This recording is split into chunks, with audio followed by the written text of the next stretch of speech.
Everyone's having a good time. There's the cowbells and Jack Foster.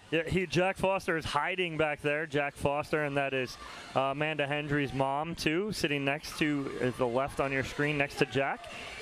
Amanda Hendry and Jack Foster are mixed doubles partners. We now look at Shelby Bates as she gets warmed up. Shelby Bates out of Jupiter, Florida. Originally out of New York. She was a Division I tennis player out of Coastal Carolina. The Chanticleers. Oh, there you go. That's a trivia question. Played tennis for about 15 years, did Shelby Bates, before transitioning to pickleball in February of 2022. There's Susannah Barr. We mentioned one of the veterans of the game, originally from Southern California. Played tennis and volleyball throughout her youth. Fun fact, she can speak Arabic. Tell me about that. What do you want me to tell you about it? I know, right? It's kind of scary. Yeah. When? How did she learn how to do that? She was former military. She was in the military. She served our country, and that was one of her specialties. That's amazing. I know, right? That's amazing. That's only in pickleball, Cam. Only in pickleball do we get stories like this. And there you just saw walking out of the screen, that's Amanda Hendry. You mentioned she's out of Florida, attended UNC, and oh my, Lee Whitwell shaking that thing. When isn't she? Oh my gosh. That is great right there with Caitlin Kerr, our hype girl.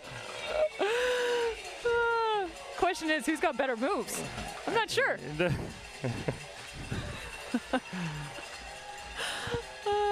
That's gonna live on. Memes of pickleball. Pick up that one. They're already working on that one. Yeah, it's stored up somewhere. All right, well, I think these two teams are plenty warm here in Daytona Beach. Temperatures are going to be rising throughout the afternoon as well as the weekend, potentially hitting upwards of 85 degrees. And we are finally set and ready to go here. So Shelby Bates rocking out as well. She'll be playing the left apparently here and flexing down on our crew. Emily Ackerman will get us started. Rally scoring to 21. K1, time in. 0-0.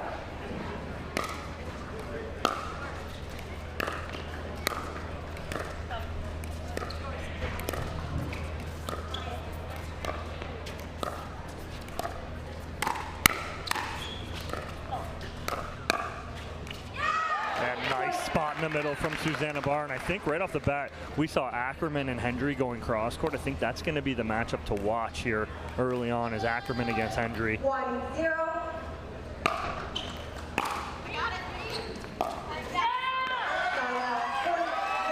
Missed third. So early 1-1. Every ball matters here in Major League Pickleball.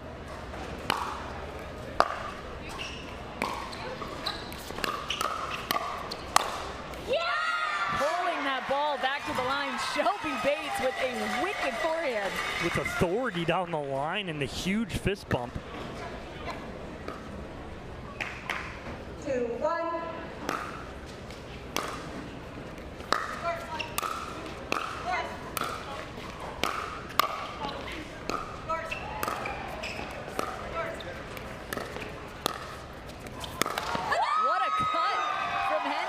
That's nasty right there from Amanda Hendry. And again, that's her backhand. As she is left-handed, she sits on that backhand, carves it out. Ackerman has no answer for it. 3-1.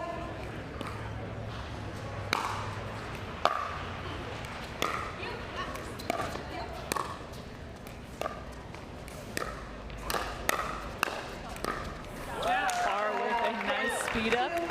Yeah. Little combination. Yeah, you beat me to it. It's a little 1-2 combo right there. I like it. No, exactly. We're on the same page here, Cam, early on. And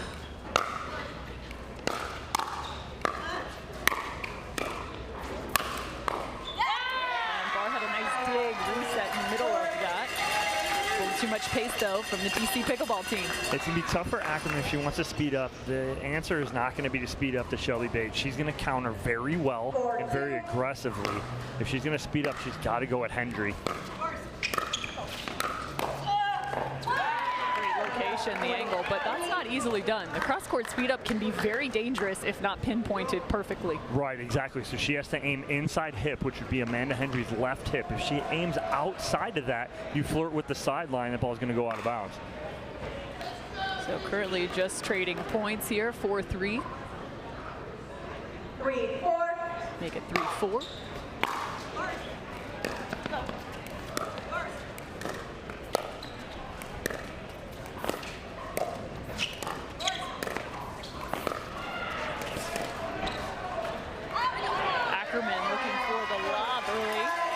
That's a tough ball right there because she's moving away from that, and to try and keep that in, she almost got to hook the lob to come back in.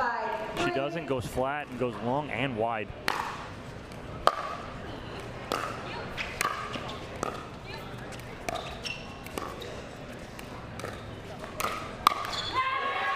where you have to be careful. Hendry, that's her forehand. Yeah, Susannah Barr all over that two-hander right there, but Hendry gets away with it, and they take a 3-point lead.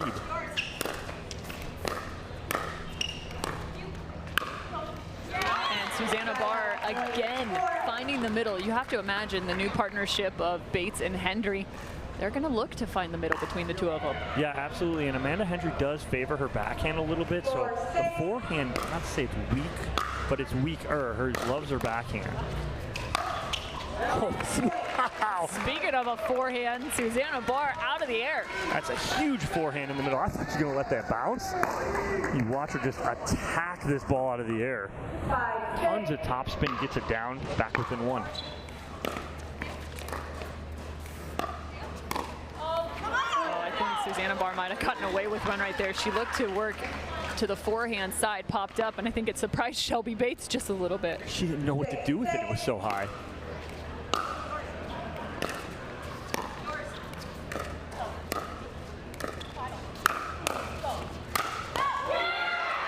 I think that ball was going to go long, but again, Hendry bodies up Barr right there. She can't get out of the way, has to try and play it. 7-6.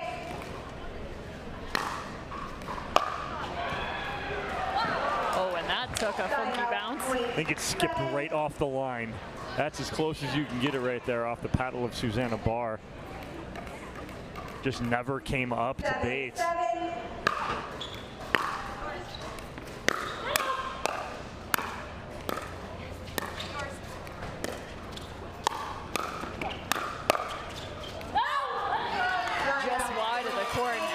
For the second time looking for the lob.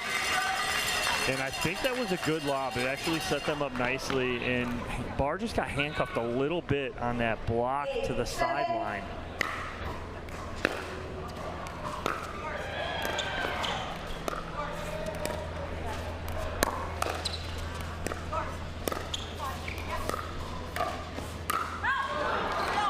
Ackerman with a really nice reset in the middle of that rally. Well, Susannah Barr getting some love off the tape, which she gets a lot. 8-8.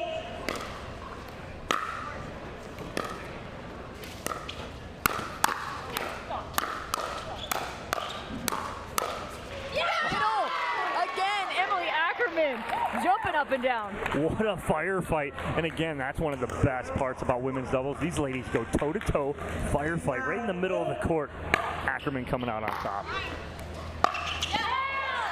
Tough ball to speed up right there. That was just below the knee of Susannah Barr. And that's a great return by Shelby Bates, and she countered Susannah Barr's hard serve with a hard return. No one wants to pull away with this one here. 9-9.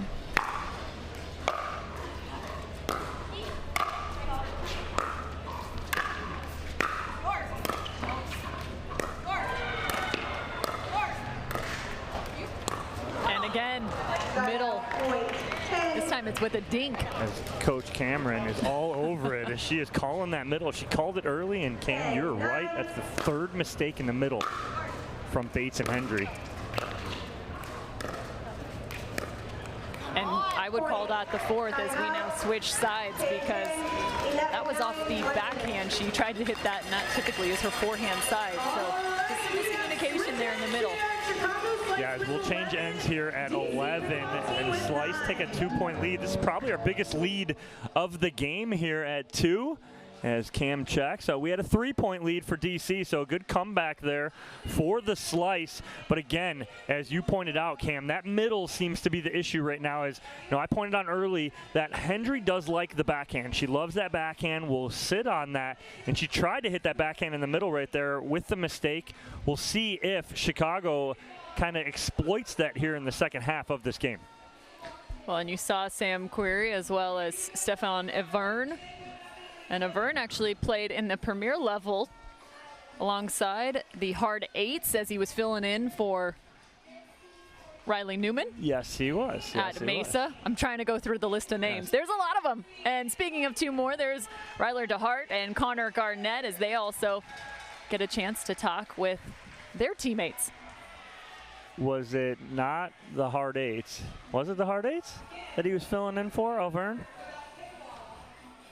The hard eights is, yes, it was the hard eights. I'm thinking, in my head, I'm thinking the 5s. And the hard eights, I'm still trying, yeah, still getting There are a lot of teams, which is what we love, right? Yes, exactly. The team format, we absolutely love it.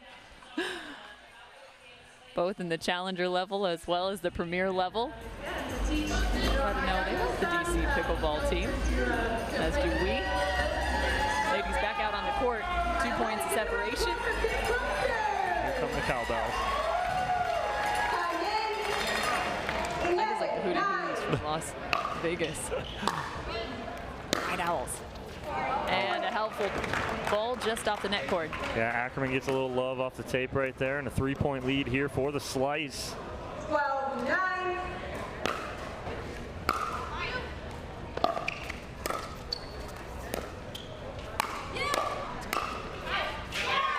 Good lead from Ackerman. That's well over the height of her shoulder. And then if you think that Emily Ackerman isn't hitting a spot with that lob, you're wrong. She's going over the left shoulder of Shelby Bates, so she has to hit it with a backhand overhead, making it tougher. Great setup.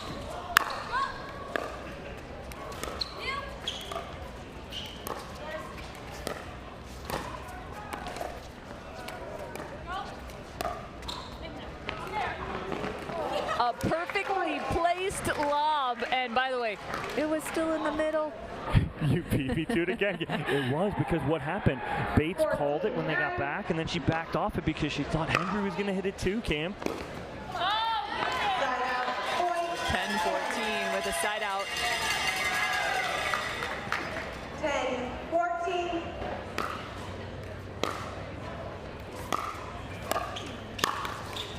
That's a good move by Bates in the middle, because Susannah Barr stepped in to take that out of the air, and she was out of position. If Bates can just get that over, she had the sideline wide open. Good move from Bates. 10.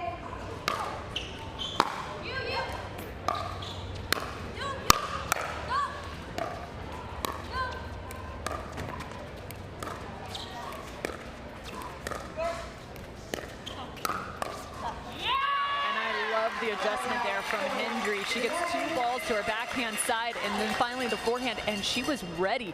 A nice little speed up off the forehand. 15.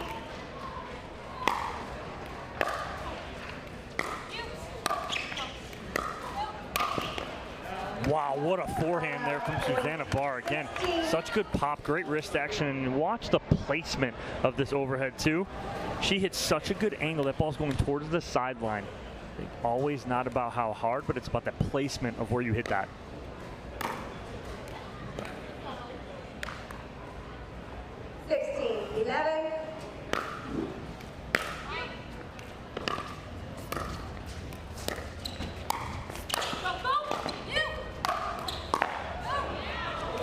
Wow, I thought Bates had that there, Cam. Full extension on the backhand, but again, such good power and placement from Susannah Barr. I'm so impressed with Emily Ackerman and the utilization of the lob, getting the opposing team off the kitchen line, and you can start to see how space is created in that way. Yeah, absolutely, and it's, you pointed it out again. It's the placement of the lob from Ackerman, right? She's going flat, okay, but it's up and over the top of Shelby Bates. And on the backhand side. Right. Typically, you'd be like, I'm not lobbing Shelby Bates. She's got a huge overhead, right? But she's going over her left shoulder, which means that if Shelby Bates wants to get around that, she's got to go out of bounds and kind of try and hit that. But it's just too much from Ackerman right now as her lobs are pinpoint, and they have given the Chicago Slice a 6-point lead. Plenty of communication taking place now on the sidelines as the Chicago Slice, like you mentioned, 6 points up.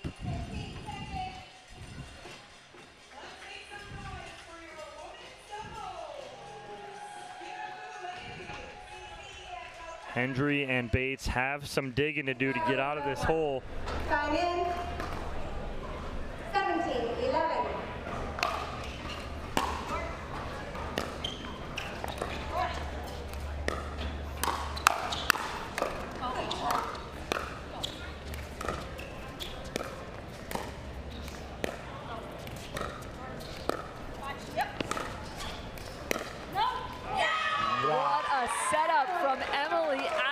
And not just the setup, but the execution.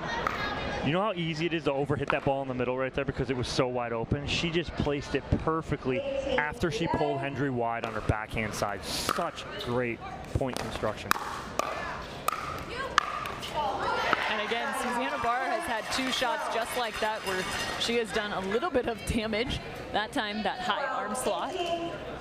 Ball just about elbow height. I know they got a 5-point lead here, but those points can't be had. You cannot make mistakes and give away free points.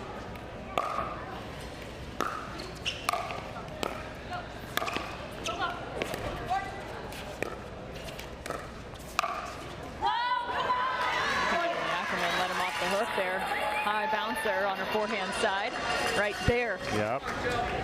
Barr trying to make up for it in the middle right there, goes long. And here comes DC. Wow, Emily Ackerman just sitting on that. As soon as she gave that ball to the backhand of Shelby Bates, she took a step off the line to create some space and punishes that forehand.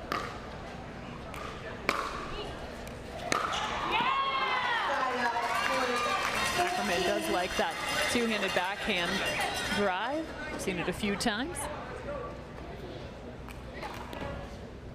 15-19.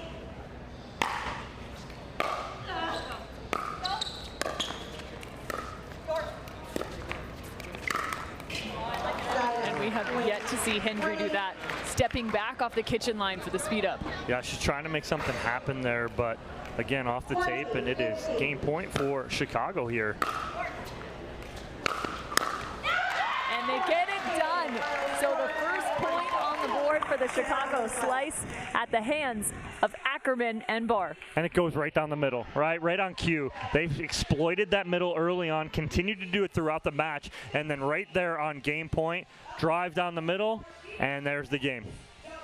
So all smiles on the side of the Chicago Slice right now as they've got 1 point on the board. The fellas starting to get warmed up for our next game to be played. Cameron Irwin alongside Dominic Catalano, and Cameron Blackwood is also standing courtside as she's getting ready to chat with our women's winners. All right, Cameron, here we go. Susannah, on the other side, there were 2 forehands in the middle. We saw you attacking that early on. What were you trying to create there? I was just trying to put a lot of pressure on them. I wanted them to know we were here and we were going to be making them play. You did just that. And we saw your coach as well as Susannah talk to you on the changeover and throughout the match. What were they telling you? Really just to keep breathing and stay, play loose, and also just give myself big targets where I'm hitting and not try to go for lines and winners. There you have it. Chicago Slice goes up 1-0. We're going to come right back with men's doubles. Don't go anywhere. It's Saturday. No one's here. Right? Are you getting this? So if he wants the invoice, water doesn't have to be boring. Turn it up with Circle. With over 40 delicious flavors and a dial that controls your intensity, Circle starts a party for your taste buds. No sugar, no calories, and no artificial flavors. Just good times. Circle. It's your water, your way. Try Circle at drinkcircle.com.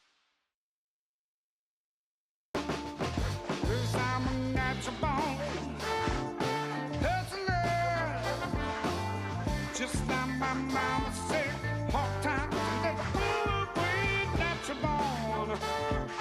Hustler, when the world wants you to sing a swill, I ain't gonna do that. Michelob Ultra, 2.6 carbs and 95 calories. At From With Pickleball, we believe in the power of our sport to unite a community.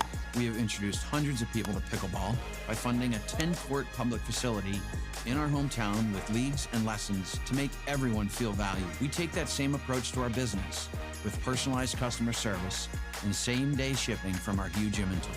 When you order from With Pickleball, you're supporting a small business and a diverse community of pickleball fanatics. We have the gear you need and the service you can trust. It's hard to find supplements that work.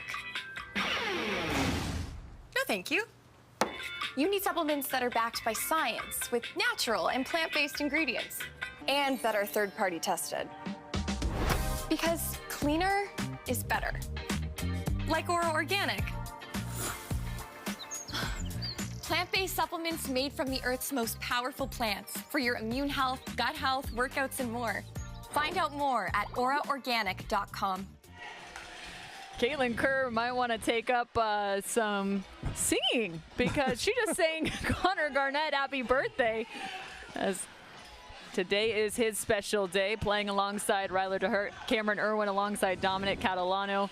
We heard from Susannah Barr and Emily Ackerman after they picked up the first point for the Chicago Slice. So they are now up 1-0 as we head to men's doubles. But I actually really liked what Emily Ackerman had to say in terms of, we just had to breathe. And then Susannah Barr also paired that off and said, we want to let people know we're here to play. So there is definitely something to be said about Major League Pickleball. And right out of the gates, you got to be the aggressor. You have to, and that women's doubles match always sets the tone. Now, DeHeart and Garnett can breathe a little bit knowing they got a 1-0 lead, play a little more loose here. And they get a good start there on Auvergne return into the net.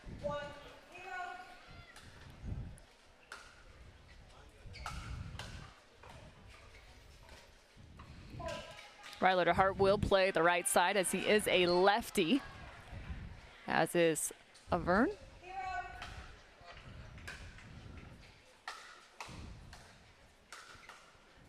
It's not often that you've got a lefty-righty versus lefty-righty. I feel like most often there's only one random combination, you know, between the two. One random lefty thrown in there. I mean, we always like the lucky lefties. Come on now. Absolutely. That's a great ball there from Sam Querrey, and a good start for him. He needs that, and needs that confidence early on. Of course, Sam Querrey, the former professional tennis player.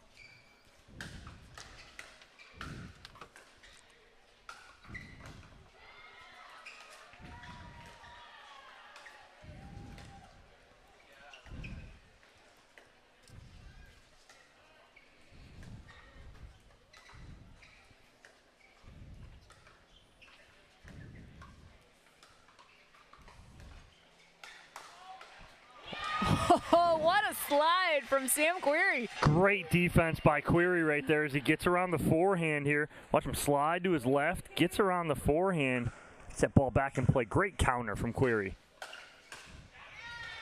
Well, and you saw, too, in terms of patterns being formed, Ryler DeHeart kind of working slightly inside out to find that forehand on the right side. Pay attention there. Might create some space. Whoa, Auvergne avoiding his own head. Well, and I think he saved our DJ up there, too, because that ball's going way out, but he plays that almost scorpion style to keep that in play.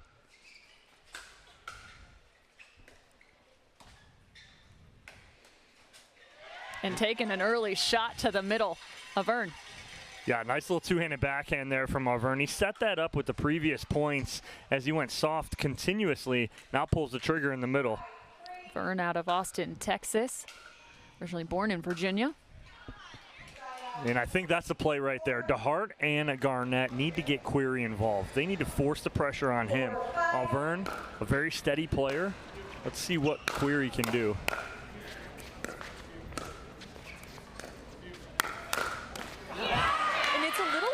unorthodox. It's interesting to watch his location and how far he shifted. Look at where his starting point is. He's nearly on the sideline. Right, he's looking for that forehand right now. And that's what I talked with DC earlier in the week, and they said that's what he's looking for a lot right now.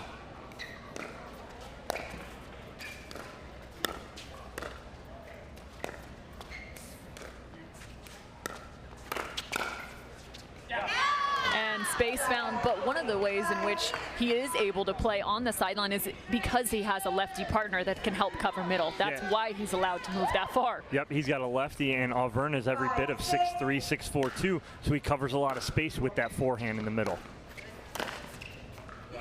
And there's a good example as that ball stays.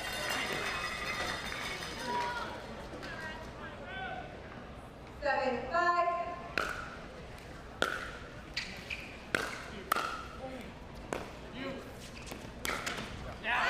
Oh, what a hold. You got to love that from DeHeart. Yeah, and he finds the middle because Querrey, watch him step just a little bit to his left here because he's wanting to get to that forehand so much. DeHeart exposes that and goes in the middle. Ryler DeHeart, also a former pro tennis player.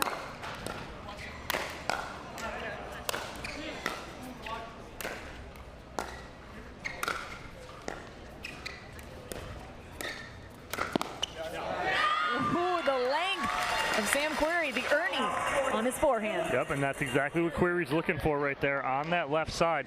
He's looking for that Ernie to use his size to his advantage.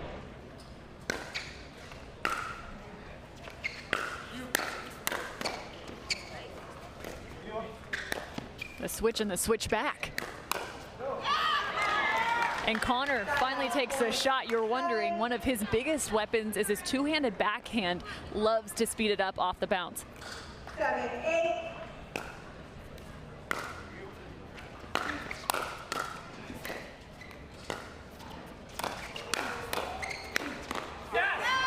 I mean, are you in his ear, Cam? Because, I mean, as soon as you say that, he rips two beautiful two-handers to set that point up. Definitely think he's changed the tide here in terms of his approach, getting awfully aggressive in the last 2 points. It's worked in his favor.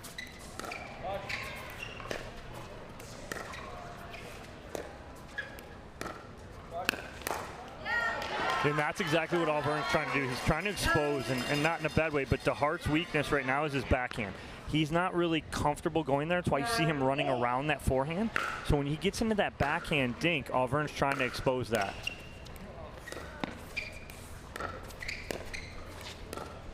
You see him still running around that forehand. And that was the right idea. Look at how quick and nimble Sam Querrey is right here. The avoidance is next level.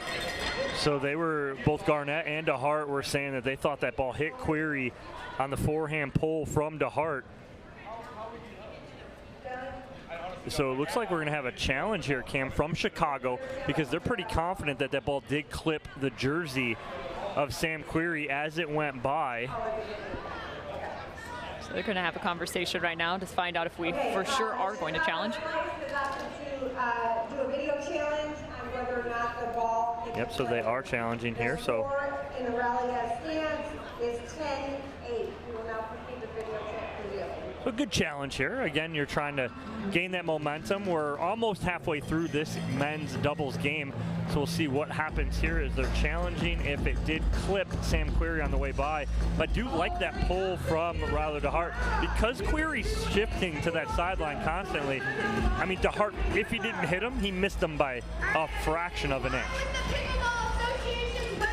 So again, a challenge has been called by the Chicago Slice. You have 2 free challenges per game. So 1, you have 2 in the women's, 2 in the men's, 2 in mixed, 2 in mixed, and they also take place again in the Dreambreaker if we get there. Clara, what's the answer? So a good matchup so far. Again, DC looking to tie this up as the Chicago women with Barr and Ackerman took game number 1 of this 21-15 as they found some holes in the middle of Bates and Hendry early in the middle and at the end to finish it and winning by 6. DeHeart and Garnett trying to take a 2-0 commanding lead into mixed doubles here. But DC trying to answer, tie this up at 1 apiece. Looks like we have our call.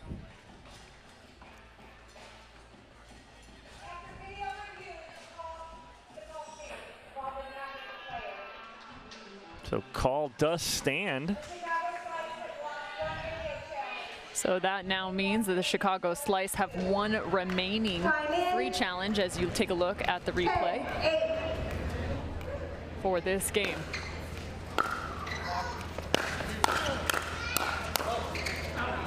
Oh boy, Auvergne hit a ball that was soaring. I think it might end up on grandstand court. Auvergne playing 2 out balls right there. 9-10.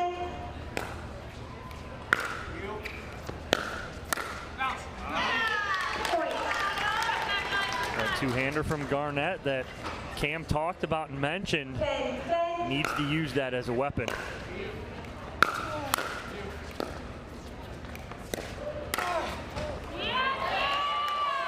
DeHeart trying to body up Querrey again right there, but Querrey playing a little matrix right there, getting out of the way and avoiding that speed up on the backhand side from DeHeart, but we're as close as it can get here, Cam.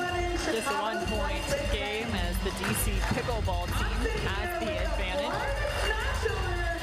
Get you inside a little bit more. Stefan Auvergne, you mentioned, out of Austin, Texas.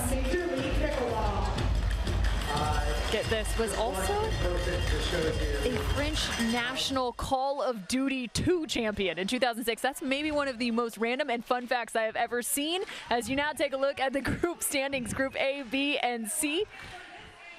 We are currently residing in Group B, where both these teams are 0-1. So there is a lot on the line for these two, still looking for their first win. You cannot make this stuff up, Cam. Like, seriously, the stats you are pulling up and the information you're giving these people at home is priceless and going to go on a trivia card soon. That is absolutely awesome. And Stefan now currently works as a software engineer for a fitness app called FitBod. Nice ball there from Sam Querrey, keeping that ball nice and low. Doesn't hit it 100%. It's at about 60, 70%. Creates some downward angle.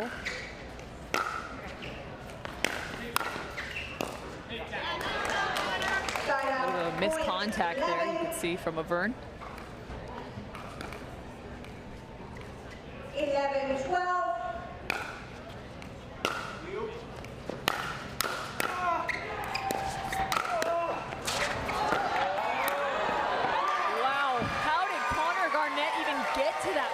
Let alone get to it, like you say, Cam. He got to it and actually did something with it. This isn't a bad shot. Great job by our camera crew trying to keep him in the frame. I'm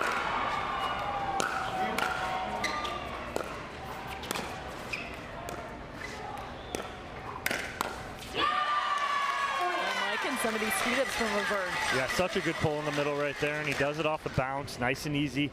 Doesn't telegraph it too much.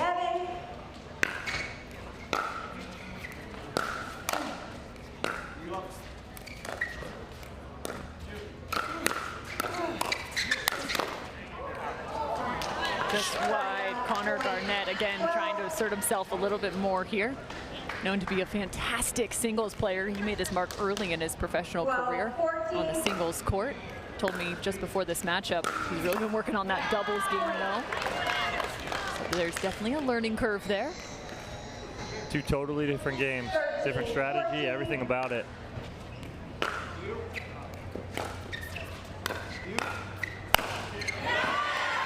I'd like to see Garnett pull the trigger on that two-hander. He was set up, good footwork, decides to drop it, goes a little high. 15-13.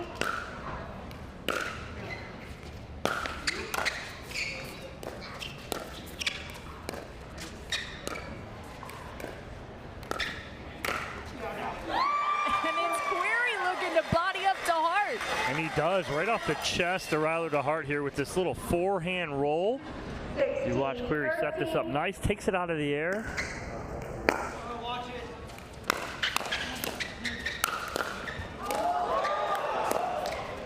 Nearly I formation, but how about the hands again?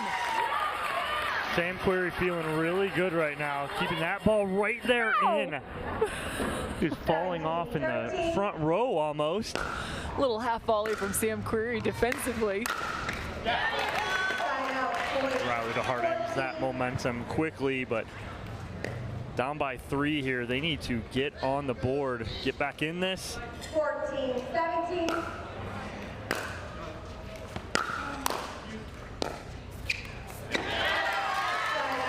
The drive to drop right now is given to DeHeart fits as he's driving well, but Querrey and Auvergne blocking even better. He's trying to drop that ball in, can't convert. Spot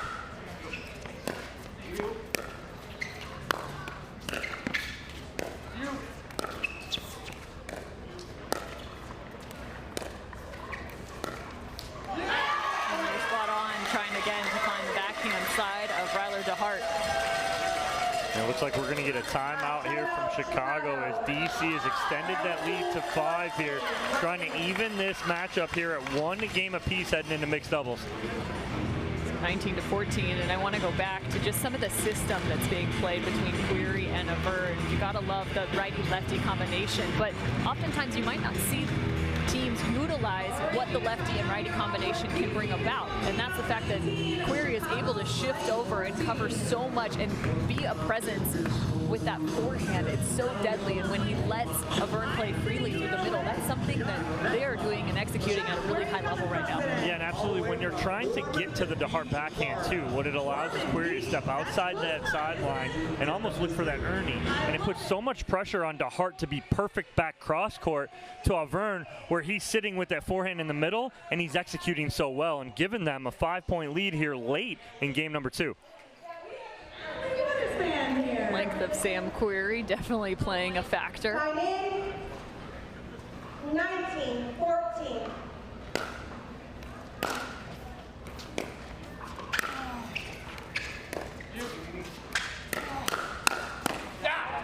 So that's the combo, right? I don't mind that pull from DeHeart. Even though Querrey is sitting on it, it's got to be Garnett pinching the middle after he pulls so that Garnett can step in and put that ball away. Because Querrey's not getting a lot on the counter, but Garnett's got to be aggressive.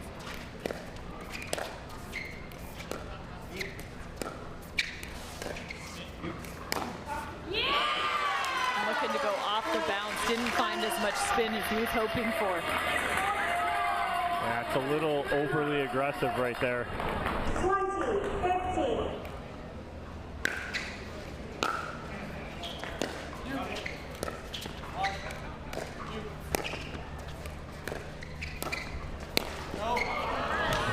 Watch out, Connor. And I don't even think it was that close to him. The ball was probably 8 feet over his head. So we are now at the freeze. 16-20. But 16-20 as a points added for the Chicago slice. So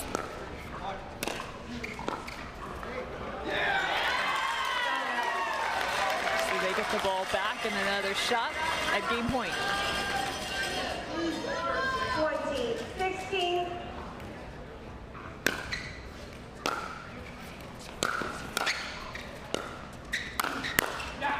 There's the backhand again. Yeah, Connor Garnett has to execute that a little more here. Use the two-handed backhand to his advantage. So the slice still at rally scoring, so they earn 17. And now shot number 3. Game point for the DC Pickleball Team. 17.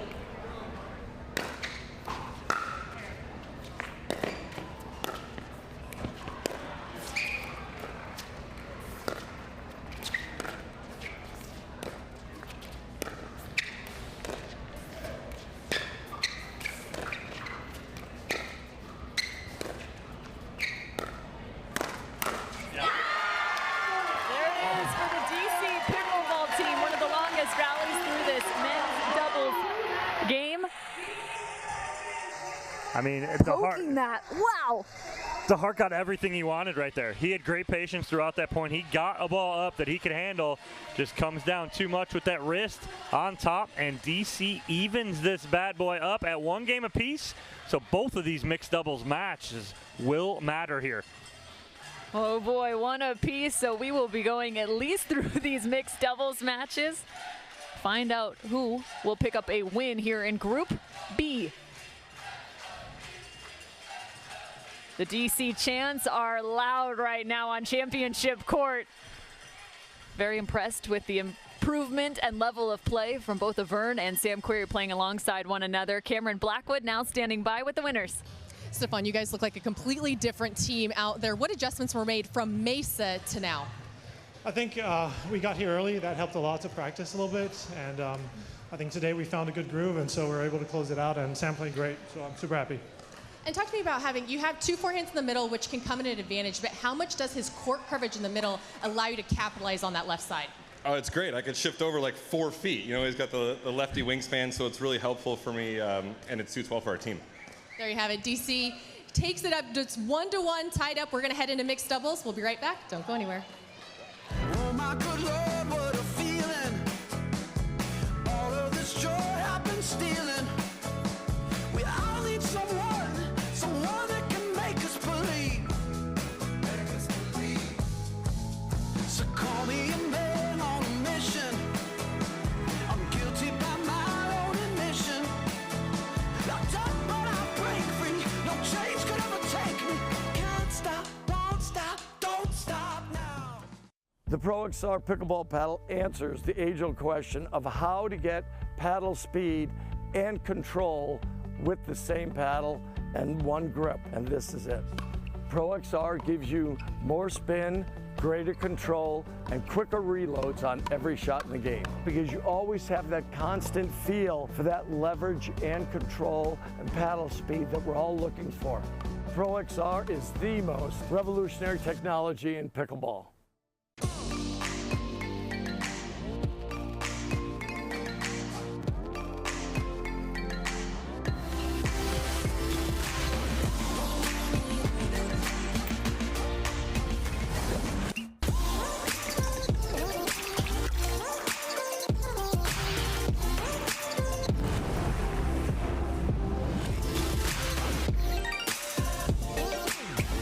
Dulce Vida, you are what you drink. Introducing Skechers Pickleball, the official footwear of Major League Pickleball.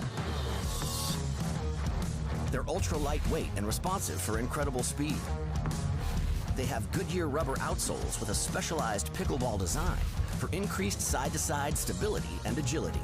Plus, they feature shock-absorbing foam and Skechers' famous relaxed fit design for incredible comfort game after game. Conquer the court in comfort.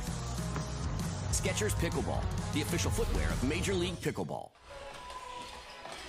We head to mixed doubles, tied up at 1 apiece between the Chicago Slice and the DC Pickleball Team. Cameron Irwin alongside Dominic Catalano.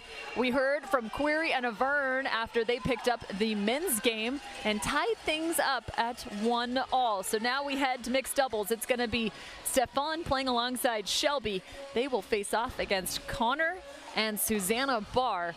In terms of these two partnerships, why might they have chosen this direction?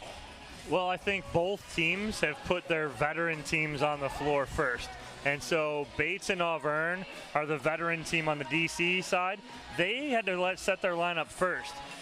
Susannah Barr and Connor Garnett really answering, saying, hey, you're putting your best team out there, we're putting our best team out there here early on too, and we're going to go right at it toe-to-toe here.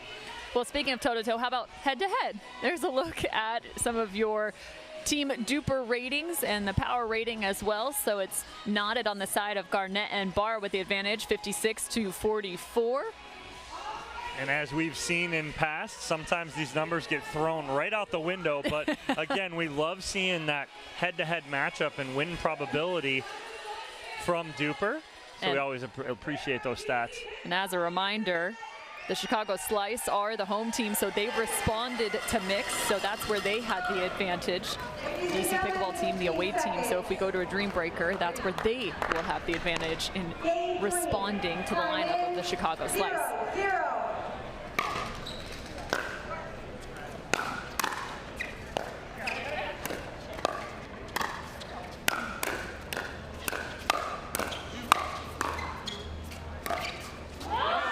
Shelby Bates might need a new pedicure because Stefan Auvergne was all over her feet. He's just stepping right in front right there, trying to take over, and Susannah Barr getting a little overly aggressive right there in the middle.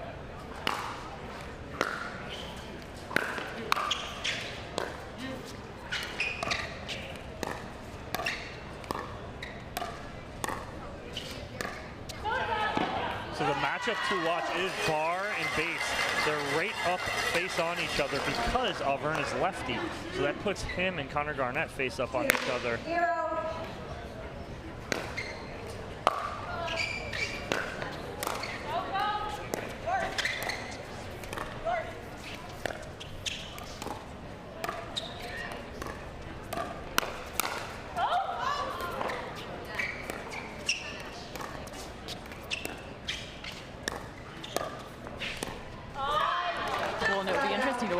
Because the guys are head up, they'll be almost forced a little bit to speed up cross court more often than not.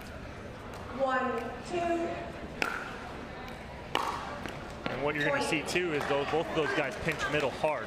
If you see Bates and Barr going face up, dinking on each other, you're going to see Garnett and Auvergne pinch that middle and try and get involved. Auvergne finding the middle himself. Garnett in the middle of that took a full swing and missed at a ball up.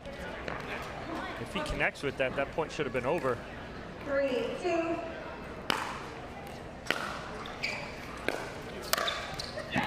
What an angle from Susannah Barr right there. I mean, that's it, right? What you're looking for, you get that ball up. Watch her go straight sideline on this put away. 3, 3.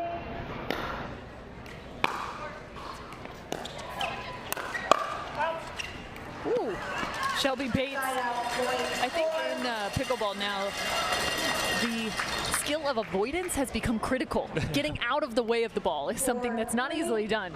Absolutely, because of the pace of game too. So the pace is speeding up, makes that ever so important.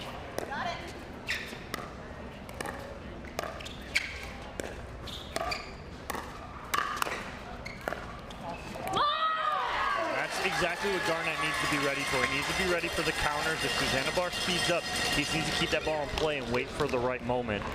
Well, and it's very different battling head-to-head. The ladies going dinking up the line. Those dinks have to be that much more perfect as it is a shorter distance.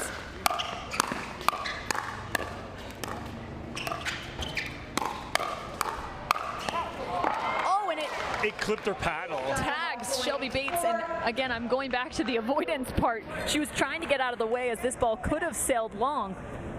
Yeah, it clips her edge guard right as it goes by her. Great camera work there from our crew catching that. That's a great example. It's tough to get the guys involved in these head-to-heads. But I think there could be opportunity if Susannah Barr maybe goes a little bit more to the backhand side of Auvergne, might get Connor Garnett just a dink or two more involved. No, absolutely. And again, right there, I was going to say, after Auvergne hit that ball was punished. There's a crack in that ball from big Stefan Auvergne. But you're right, if Susannah Barr can just go backside maybe on Stefan Auvergne maybe once or twice and keep him honest there, it's going to open up some space in the middle. 6, 4.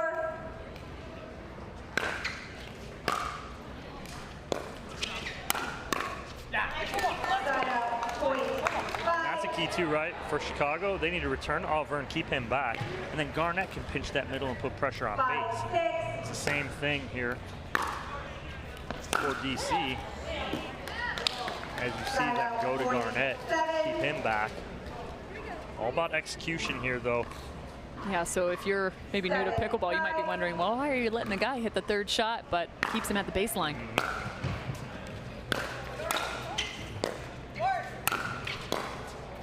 And that is a great example. Yeah, seriously, you can shoot some videos here this weekend with commentary, and then exactly what you're saying is just happening on court.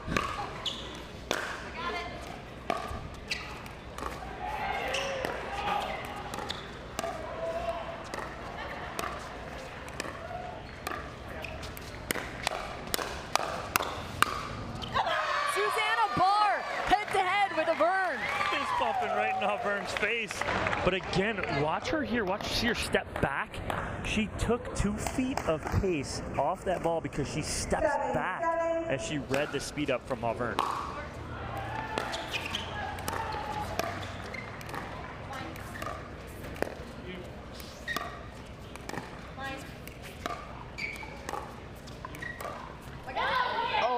And that's it, though. She was looking for it.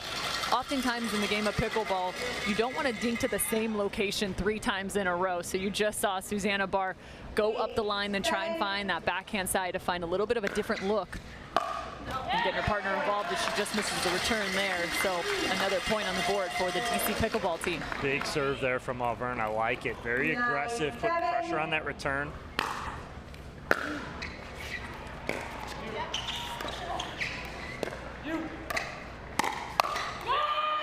Barr got one right there that she could handle, but just gets that front shoulder dipped a little too much here.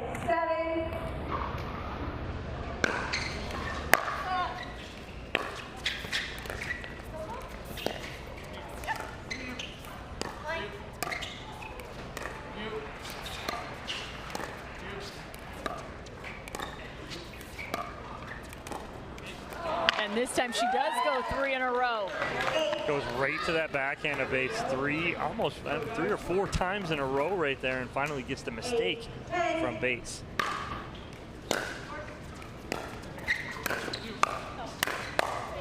And there's definitely a spot on Susannah Barr that the DC Pickleball team is now aiming for, just a little bit more on the body on the backhand side.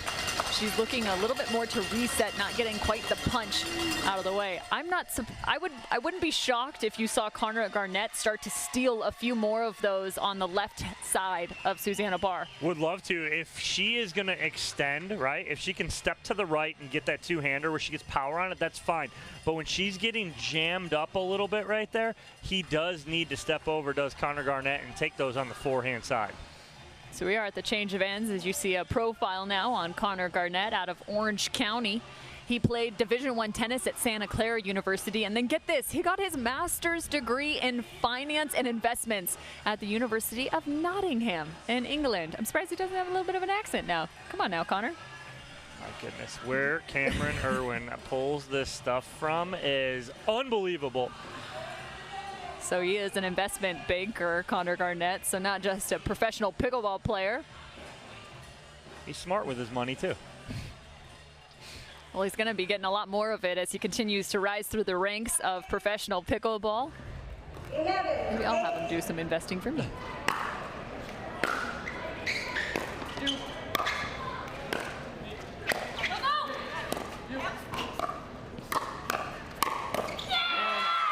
I was talking about it on the change of end right there at the 11-point mark, but you saw Garnett nearly roll his ankle as he was trying to be more aggressive through the middle, taking some of those balls on the left side of Susannah Barr.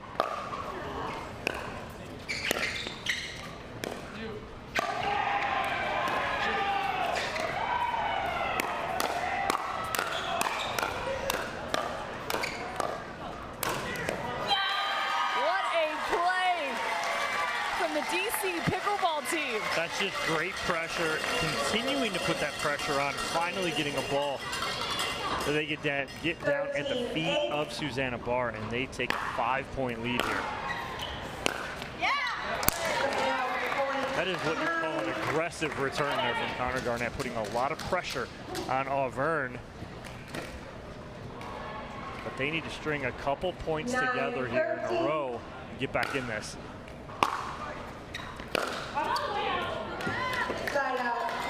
Shelby Bates go, that's way out, as it was about 7-8 feet wide. 14-9.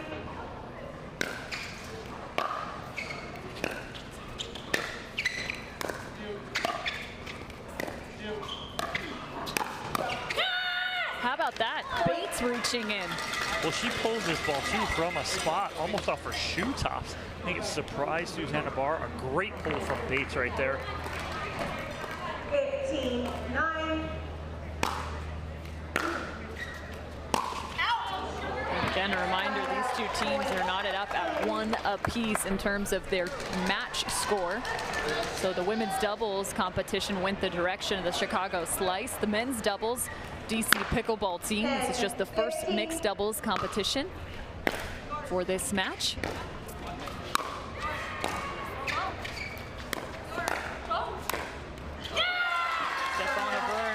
Little roll there with the wrist flick. He had so much spin on that Barr didn't even get a paddle on it.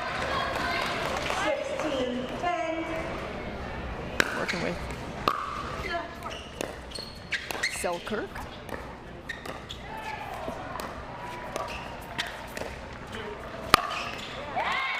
Trying to find the one behind his back. Nice put away there from Barr, going backside as Auvergne is going back to the middle to cover, and she goes backside to his right foot. 11-16.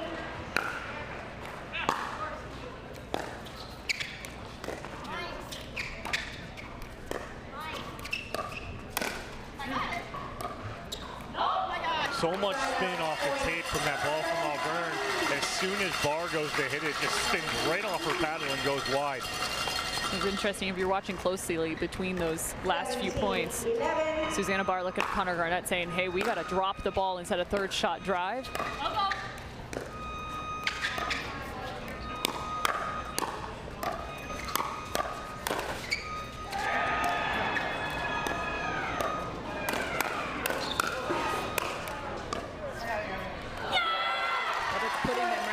A little bit. I know obviously they weren't on the third shot, but in a defensive position. Yeah, exactly. They're playing defense and scrambling around right now. When you've seen Auvergne and Bates do so well, is they're pushing Garnett and Barr off that line. It's creating more position and room for them to maneuver. 18-11 now. Connor Garnett, I don't know if it was a full burnt, but we'll give you half of it. He goes completely across, and Barr fills in nicely and finds the sideline. I think Auvergne thought that ball was going wide, and it was about a foot in. 12-18.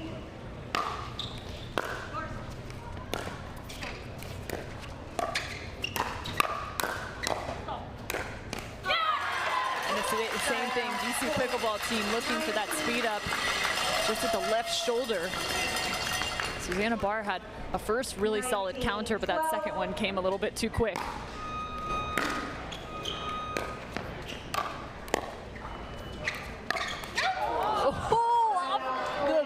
A body bag.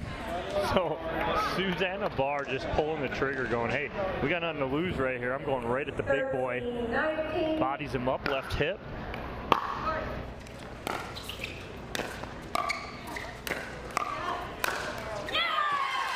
No need for Auvergne to go body right there. As he gets that forehand up, goes straight to that sideline for the put away. 20-13.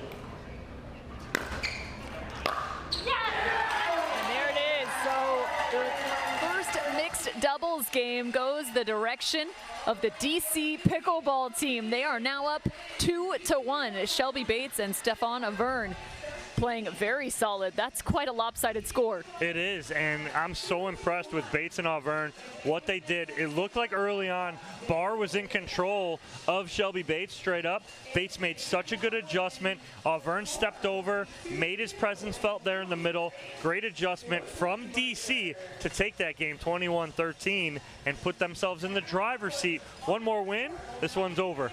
Well, you talked about it. They are currently in the driver's seat. That's the DC Pickleball Team now standing courtside with Cameron Blackwood. Stefan, what was the decision in putting this team out first with such a dominating performance, 21-13?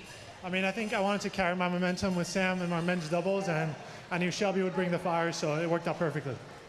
And Shelby, you're being so aggressive out here, almost moving out of the way, falling all over. But tell us how key that really is now in pickleball, is when you see the ball to move out of the way, and it's kind of a skill now. Yeah, our strategy was really to just stay aggressive, but my best thing is like being a matrix out there, getting out of the way of those balls, and I'll do anything for it to not hit me. There you guys have it. DC takes this one. We're going to head into the next mixed doubles. Don't go anywhere. First surgery was a total knee replacement. I ended up with an infection. They were going to have to amputate my leg. That just was not okay with me. The moment I entered HSS, the care was exceptional. For somebody to tell me you're going to keep your leg, it was magical. Everything is so alive because I got my life back.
It's all up to me.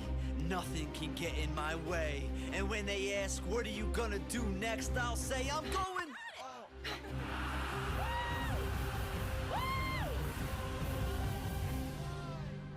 We're going to Margaritaville!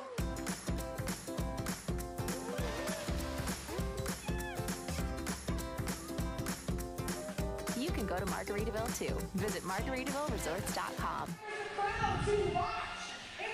On to the next mixed doubles game. Right now, the DC Pickleball team is up 2-1. So the Chicago Slice have their back against a wall. Next up for mixed doubles, it's going to be Emily Ackerman and Ryler DeHeart, playing alongside one another. They'll face off against Amanda Hendry and Sam Querrey. Again, Hendry, one of the newest additions to this DC Pickleball team. The lefty out there. Got a lot of lefties on these two teams. My goodness, they're everywhere. They are. They're lefties everywhere on both of these teams, like you said. But again, Amanda Hendry going to be the key in this matchup. But also Sam Querrey. How are these two going to play together, especially when Sam Querrey's so new to pickleball? Is he going to be able to exert himself in the middle? He likes stepping out with Auvergne. He cannot do that with Hendry. He cannot step out and run around that forehand. That is going to put him and Amanda Hendry in a lot of problems with open court. So it's going to be interesting to see how he adjusts his game from men's doubles to mixed doubles. Yeah, without a doubt, as Hendry also a lefty, so she'll be able to maybe do some damage from that right side of the court. And Sam Querrey is going to be covering a lot more of that middle. But the good news is that forehand is an absolute weapon, as he tried to find it frequently in the men's doubles matchup. Again, Sam Querrey transitioning from professional tennis. Originally out of Thousand Oaks High School, graduating in 2006. Received a scholarship offer from the University of Southern California, the Trojans, but instead decided to turn pro. Got as high as world ranking number 11 and won 10 ATP singles titles during his 16-year pro career, including, how about this, the 2017 Wimbledon semifinalist, Sam Querrey. It's been fun to watch his game grow through the last few years. And again, we got Kaylin Kerr singing, dancing, doing it all, getting this crowd going, but look like we are set and ready to go. And another interesting matchup. It's the gentlemen going to be face off against each other here, as Querrey and DeHeart will be right in front of each other, and it'll be Hendry and Ackerman face up on the left and right side respectively.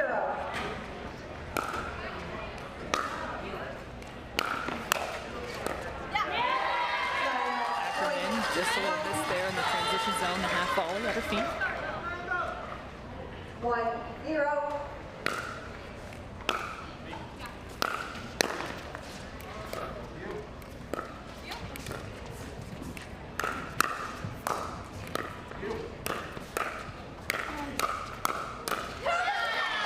Ackerman gets the ball down.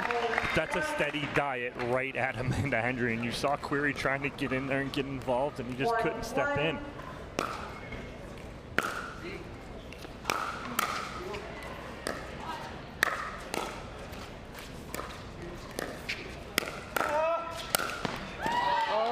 Oh, missing the backhand. Nice job by DeHeart again, going backside on Querrey here with the block. 2-1. Gets Querrey on the move.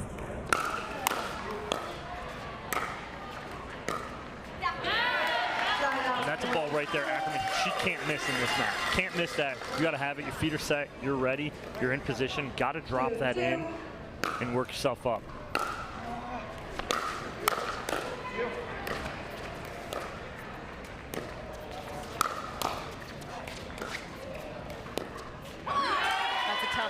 Ackerman gets pushed off the line. She looked a little off throughout that point, like the lob really wasn't that great over the right shoulder of Hendry. Fought back out, but then the miss hit into the net.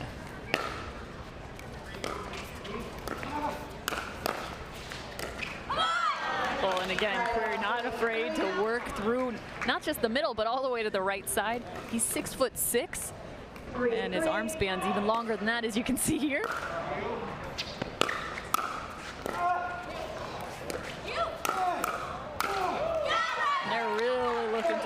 at Hendry. Well, that's such a good job right there from Ryler DeHeart, stepping over and finishing that point. He could have stopped after the first speed up. He continued to move in front of Ackerman, put that away. I will say that was, oh my goodness, is he okay? Oh, and Ryler DeHeart trying to jump the kitchen line right there. But I think as he jumps it, his backside. He slips because he couldn't fall into the kitchen, and his left foot, I was worried his head hit the post actually. Want to make sure, more importantly, that he is okay. He's currently standing at the baseline. Oh man, that was scary. It was close.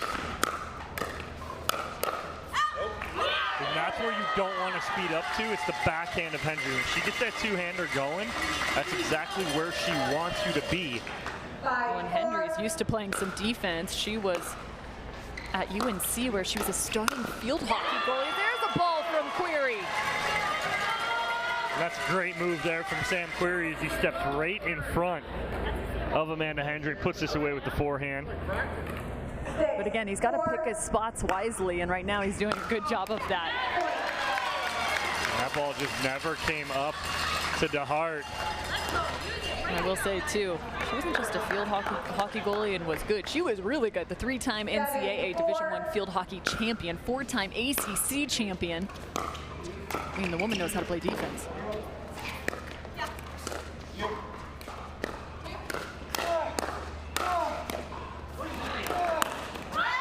Oh my, that's it though.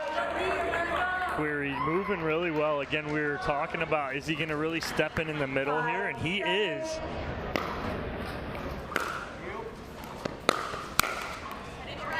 A little too big on that right there, right? As he's coming up, just pulling that paddle back a little too much. All he's got to do is punch that down.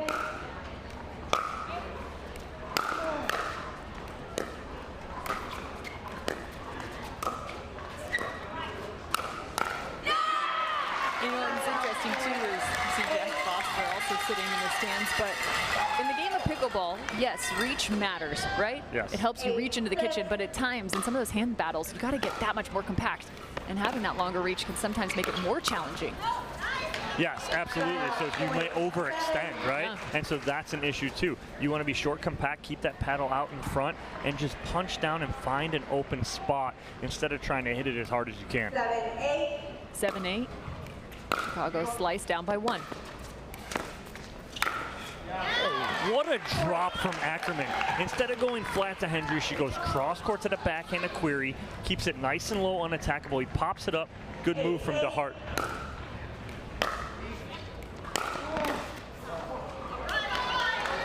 All of a sudden, Chicago Slice bounce right back and take a lead here. Almost halfway through game number 4. 9-8.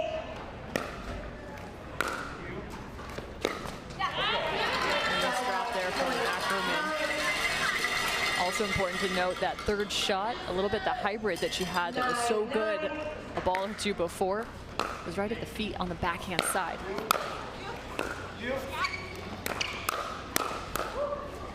Bye-bye ball. That ball's not coming back on the forehand of Ryler DeHeart. And he controls himself this time and doesn't fall in the kitchen. 10-9.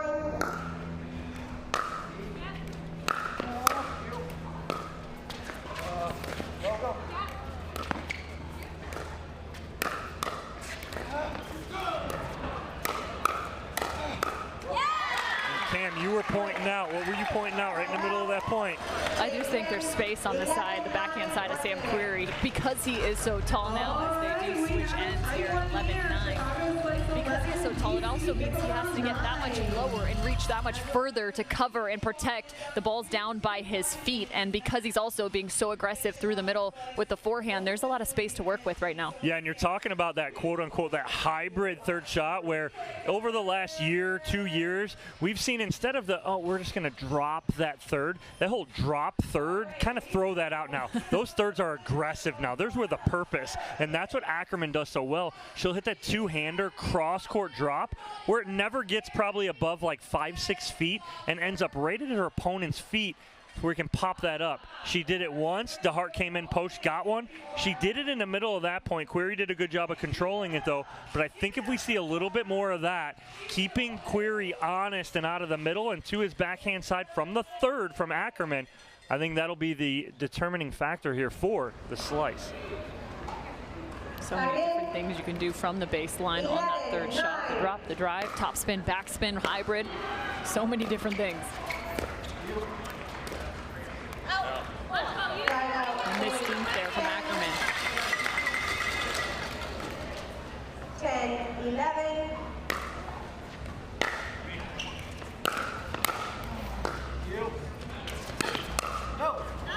A step back speed up from Ackerman. And that's a good speed up to the backhand side of Hendry, only because it was sped up so fast. She couldn't get that two-handed backhand back soon enough. 12-10.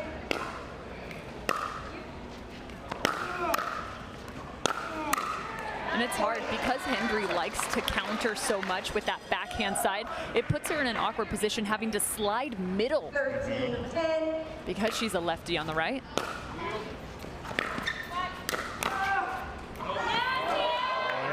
It was open right there for DeHeart if you could just flatten that out down the line. 11-13.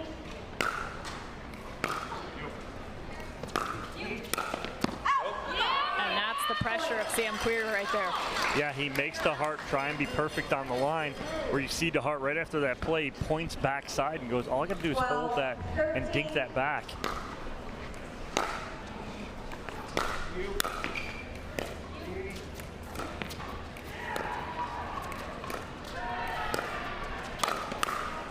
And she gets it. Somehow that ball stays inbounds. Watch this counter from Amanda Hendry on the speed up from Ackerman. She dots the line right there, ties this game up. You better watch out, though. The Chicago Slice have a little bit of a different game plan as they go more backside.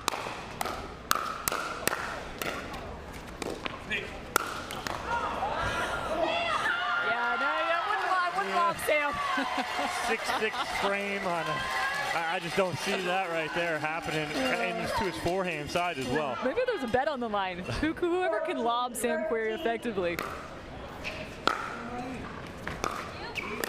DeHeart trying to be perfect right there with that cut because, again, the pressure of Querrey stepping over in the middle.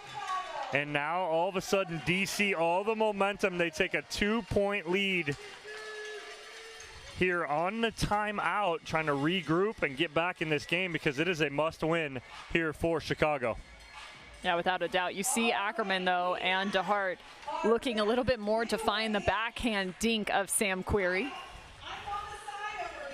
Yeah, I mean, and again, it's trying to find that backside of Querrey. It's a lot easier said than done because, again, he's so big and making his presence felt. But we'll see what Chicago can do out of this timeout here and answer as they're down by 2.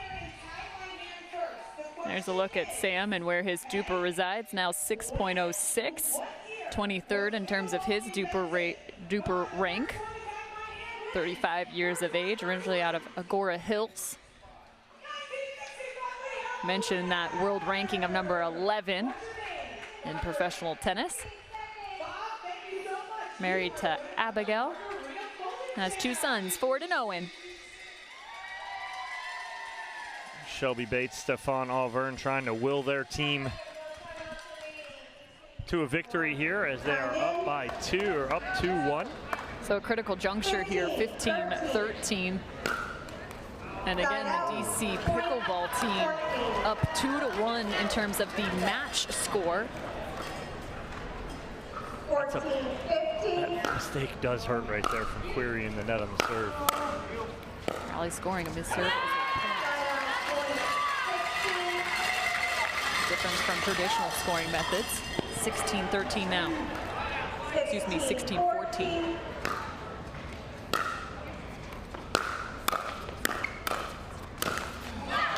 Like the move from Querrey right there. On his front foot, moving forward. Ball just got a little low on him. 15-16.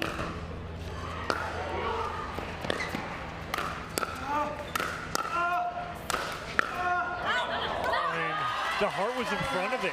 He thought that Querrey hit it a little harder than that. He got out in front, almost like a changeup off the paddle of Sam Querrey.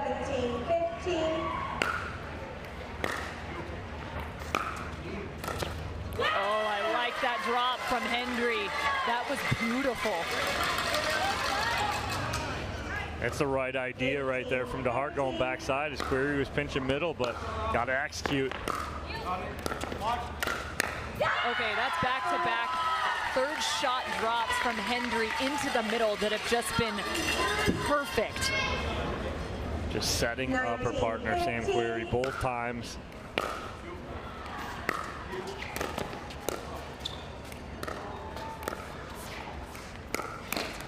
Nice ball from DeHeart right at the body of Amanda Hendry right there. But again, they need to get some together here in a row. 16-19. As DC within 2.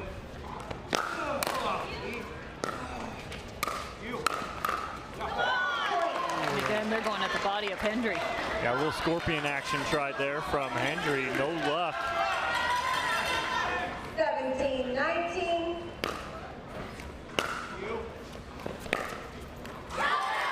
She's fading away as Ackerman on that drop, and it'll give DC a game and match point here. 20-17.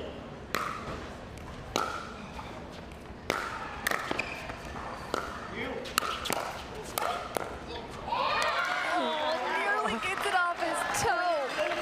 So 18 for the Chicago slice. Now the double freeze in effect. 18-20.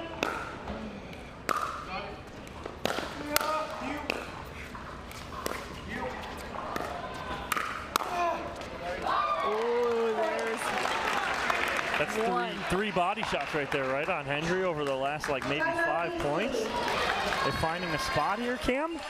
So a timeout called by the DC Pickleball team. The serve resides with the Chicago Slice, who earn one in the double freeze. So our score is now 19-20. The freeze puts such a different element onto the game at the conclusion of each one of these games. It's a different strategy, right? Do you still go for it because you have more room to risk, or no? I mean, it'll hurt you. Say you go for this serve and it goes out. Now you flip sides. Now it's their serve on game and match point.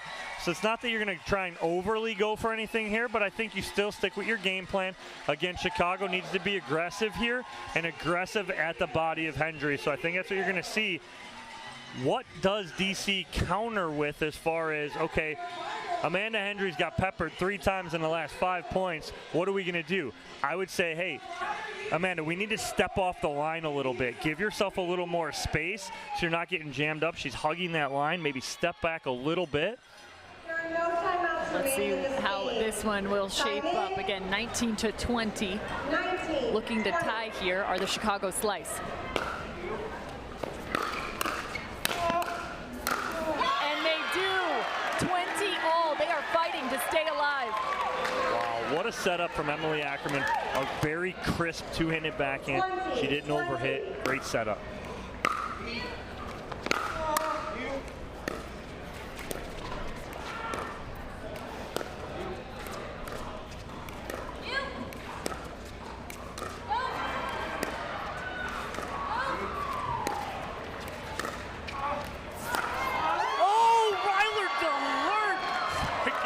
Blowing Cam's ear out, but unbelievable around the post there from Ryler DeHeart. She goes between the legs of Sam Querrey. Whoa, what a change of tide. 21-20. Chicago Slice with a game point opportunity. Oh, and Emily Ackerman out a look at the ATP. She overhit it. This was clean as can be. She had the court wide open here. You watch her go get this. And she mishit it too. Overhit, mishit. Score remains 20-21. Make it 21 all. Wow. Forehand right there sitting for her. Can't execute. A reminder, if the DC Pickleball team picks up this mixed doubles match or game, the match is over as they find another and find themselves back at a match point. You can't combat one mistake with two, and that's exactly what Ackerman did right there.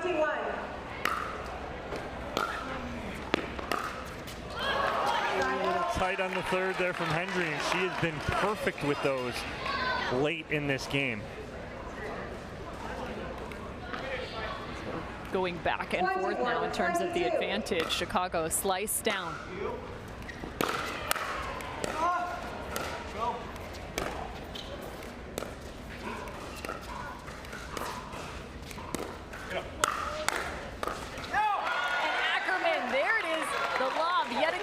We saw it, she did it in women's doubles early on, 3 games ago, where she did that over the top of Shelby Bates. Now she goes over the top of Amanda Hendry. They tie this game up at 22. Must win by 2. Oh my, they've both had looks at game points. Right now the Chicago Slice have their second. 22.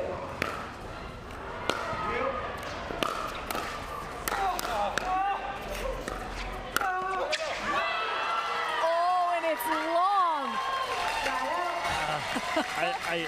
There's aggressive, yes, but then there's a term overly aggressive. I think DeHeart, the first one, yes. The second one, no.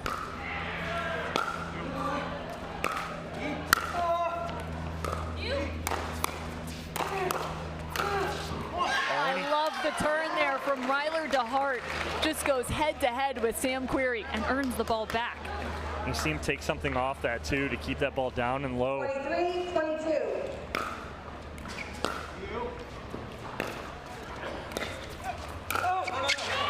And nearly identical. He's trusting that third shot drop of his partner, looking to be wildly aggressive. I like the move to a point, right? And you see both Susannah Barr and Connor Garnett going, calm down, we're there. Hendry getting again a little tight, missing that third shot. This is the 4th opportunity for the Chicago Slice to pick up the second mixed game.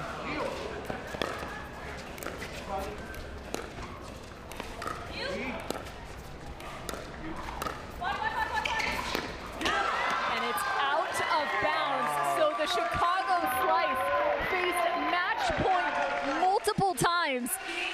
And they fended it off 24-22. We are going to the Dreambreaker. When you want to talk about life support, that's what the Chicago Slice were on. They battled all the way back, fought off 2 or 3 game and match points to get back in it and win 24-22 and force the Dreambreaker.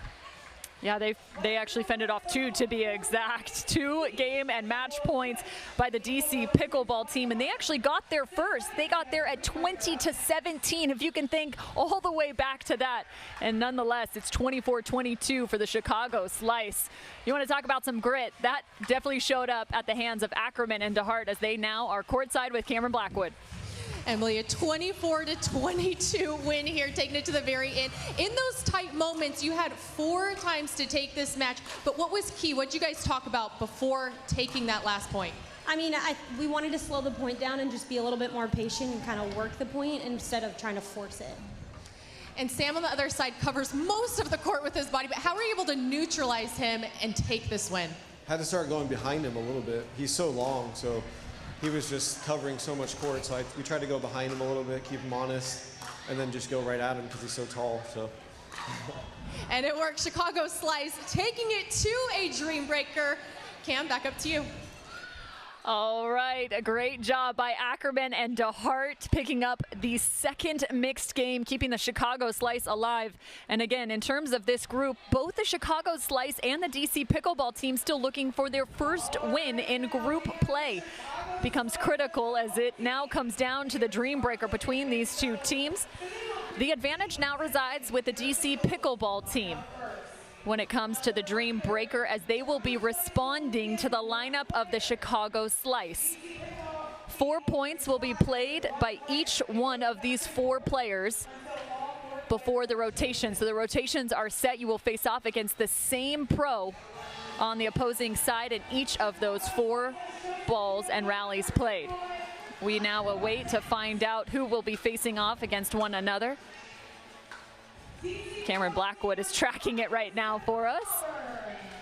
But man, this is why we love Major League Pickleball. We've already seen multiple Dreambreakers on the day here on Championship Court. You knew this one had to go to it, right? Oh, absolutely. I mean, remarkable. It almost looked like though Chicago was down and out. They come back, some good points, and they figured out what they wanted to do, and they went at the body of Amanda Hendry, got a few points, and that was the answer and the difference maker right there for Chicago as we have started. So far, Garnett and Auvergne, DeHeart and Querrey will start us off. Now we have Ackerman.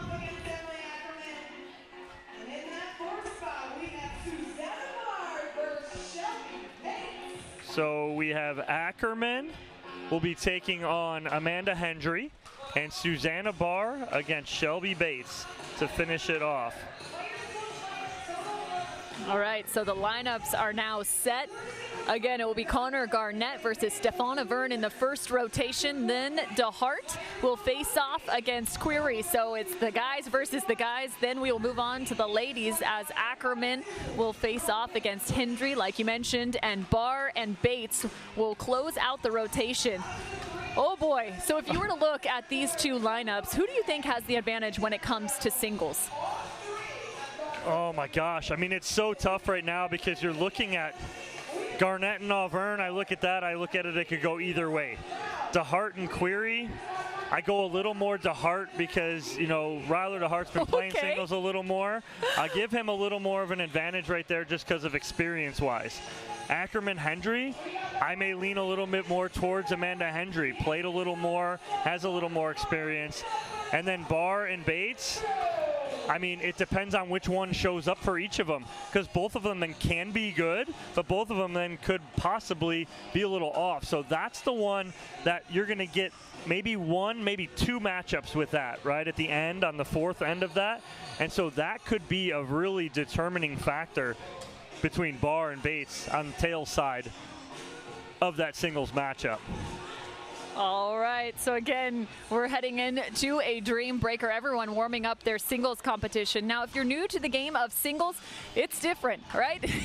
It's more about baseline ground strokes and getting to that kitchen line. Sometimes you get into the cat and mouse, but the serve and return becomes that much more critical in the game of singles than it does in doubles. Absolutely, and again, you're going to see more of the gentlemen charge the net or charge the kitchen a little sooner than the ladies. The ladies will play a little more ground stroke back and forth.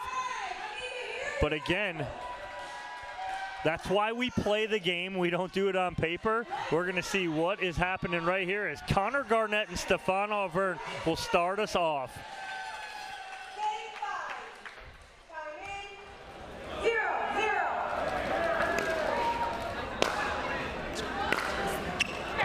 Garnett on the line. And Stefan's calling this out of bounds, I believe. Already, right off the bat, calling it out.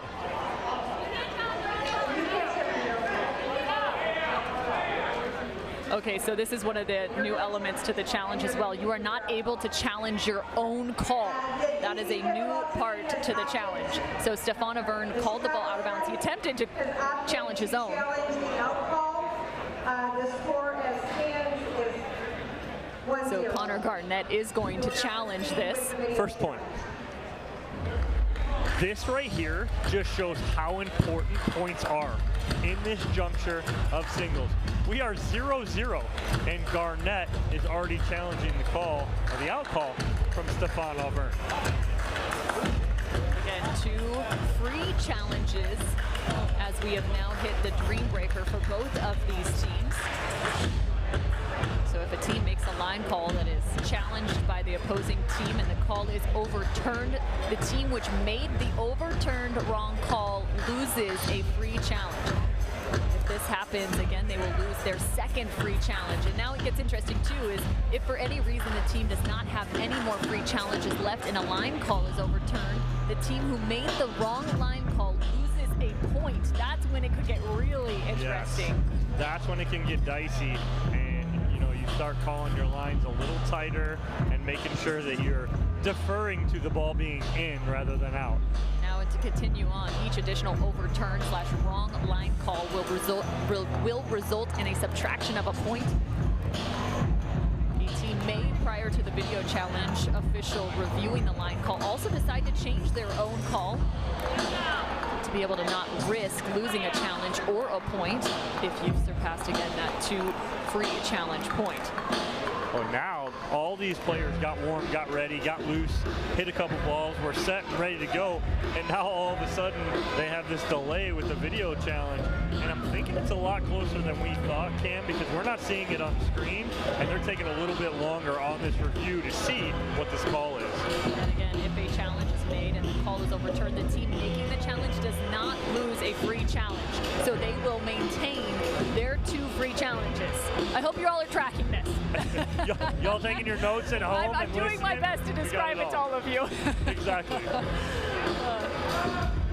So again, so important because we don't want to ever say must win, but I'm sorry, it is between both of these teams. Both of them lost earlier as DC went down to Miami and lost, and then the Chicago Slice ended up losing to the Utah Black Diamonds. And so we're getting that. Here's a look. And again, I don't even want to say that it looks into me because I don't know. So this is after the, that's actually after the bounce too. What you're, the exact, that's after the bounce. Yeah, that's the exact frame after the bounce. And again, it's important to note that a pickleball does not compress in the way a tennis ball would. So the rule of thirds comes into effect. Real time, I will say, I thought the ball was in bounds. However, this comes down to a video challenge. We'll see, they're taking their time on this. Again, referees don't want to be wrong with this either and make any mistakes, as they know what's on the line for all these players here. As both Chicago and DC need this Dreambreaker to stay alive, as DC will play the Utah Black Diamonds later on this afternoon at 3 p.m., while Chicago will take on the Miami Pickleball Club at 3 p.m. as well. That'll be their last matches in pool play. Again, we are in the midst of a video challenge. There is video challenge on all 4 courts. The call has been overturned. The ball was in. So the call has been overturned. Lost the video challenge. Chicago Slice will now be serving at 1-0. So Chicago Slice now have 1 point, just the first on the board, as the DC Pickleball Team also loses one of their video challenges. Correct. So they only have 1 left. That's good ball there from Auvergne, making Garnett move, trying to get that ball back across his body. Wow, I mean, that's a unbelievable return there from Garnett as he really pulled Auvergne. 2-1.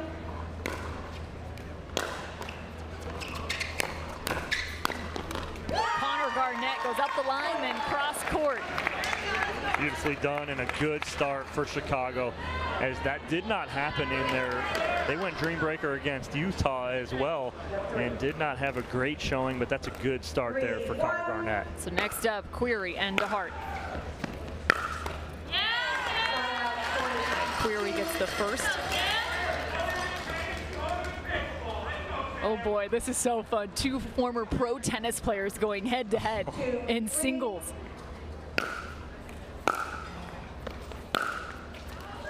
Oh my, is that ball good or not? DeHart's calling that ball out of bounds.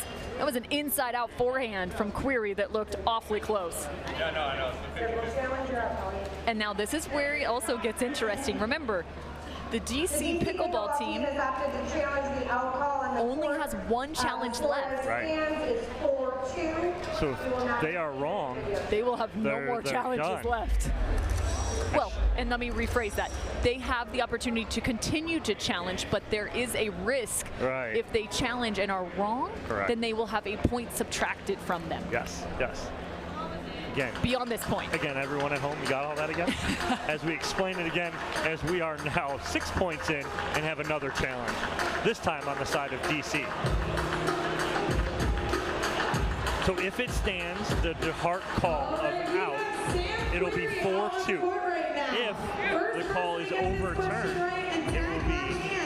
They win a pair of non-round sunglasses. Correct. The question is, it's either a 2-point lead for Chicago or a tie ball game here. that Sam Querrey has gone to in his life. Oh man, this is where I was so curious as to how MLP Daytona by Margaritaville was going to play out in terms of the mid-challenge system and how teams are going to strategize within that. Figuring out exactly the right timing to call challenges and not. Right, exactly. It does. I like that we put the onus on the player that, okay, if you lose your challenges, and now, okay, you have those 3 challenges, now you have to challenge, you better be sure of it. Because if not, you're losing a point. You're getting a point deduction, so there is a penalty. And that ball, that's a great view from our C360 camera. That ball is looking inbound, so the Pickleball Team will maintain their last and final challenge in terms of 3 challenges. Again, you have an unlimited amount. Teams may even, if they do not have any free challenges left, decide to challenge a call. If the result of the challenge is an upheld/confirmed call, then they have no more free challenges left to calls or unsuccessful challenges. And that team made unsuccessful challenge will have a point subtracted. So we have yet to come to that. So now what's that do, Cam? Now Chicago loses one of their 3 challenges because the call was incorrect. And DC Pickleball Team maintains a free challenge. So now both teams have 1 free challenge remaining. Way to go, Don. We got that. We got that one. Boom. You and I understand it. We had to explain it 14 times, but we got it.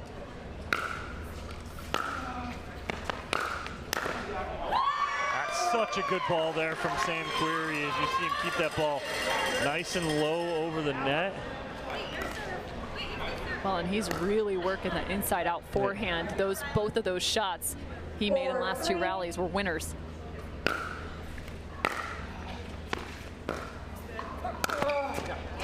Nice jump of the kitchen line right there from Ryler to Hart in a much-needed point as we are all square now at 4. So through the first 2 rotations, it was all Chicago Slice with Garnett. Then it was all Querrey on DC Pickleball Team.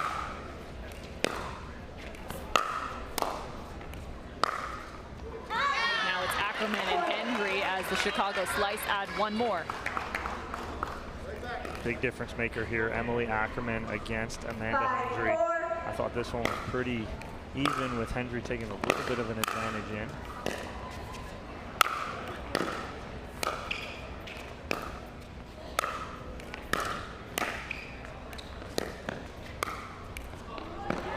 Nice little angle there from Hendry, and she hangs tough at the kitchen line. Ackerman flipping up a couple lobs there from the baseline. 2 more rallies to be played between these 2. That was all set up on the Emily Ackerman return. She pushed Amanda Hendry all the way back behind the baseline to set that up. Beautifully done. 6, 5.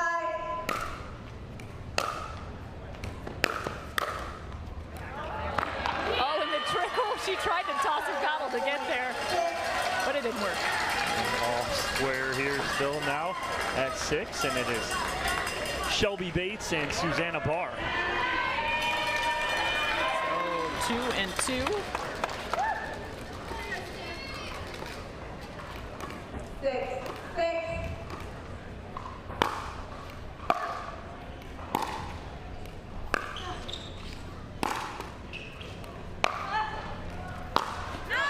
Susannah Barr choosing the right time to come to the kitchen line. She came in the middle of that point and was like, I'm going to come back here. Good decision. Came in, like you said, at the right time, Cam. Looking for a sharp angle. 7-all.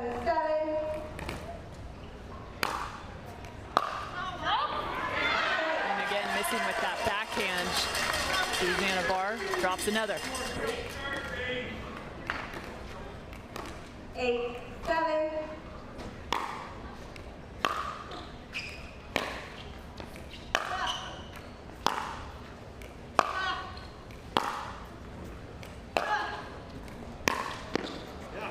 Susannah Barr hitting with some great depth in that rally. So they go 2-2, both sets of ladies. And it's like nothing happened. We're at 8-8, back to the top here. 8-8. Back to the top of the order.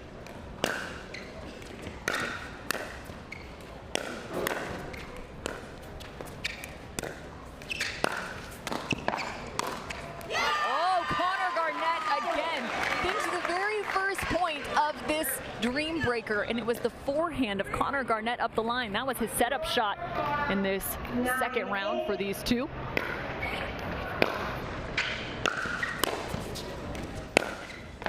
What a two-hander there from Connor Garnett, and a little mini stare down at Auvergne with the big fist pump, and that's a great first 2 points from Garnett and Chicago. Garnett was 3-1 first rotation through against Evert. That is a very big forehand there from Stefan. Auvergne put that ball away. Be really big for him to come away 2-2 here.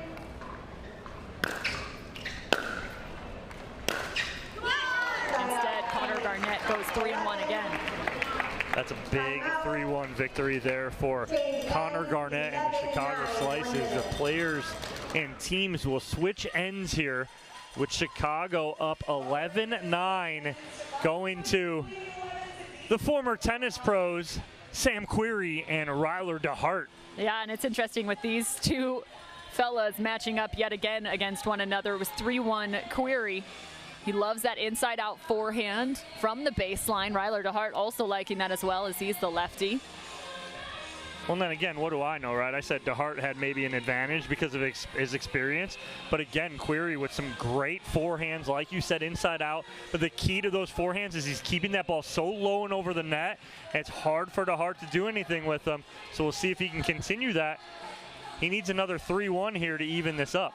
Well, one of the other unique challenges to the Dreambreaker is only playing 4 points at a time, and then you sit for an extended period of time. So all of a sudden you got to get warmed up again, find your contact, and find it quickly. So change of end. DC Pickleball Team trailing by 2.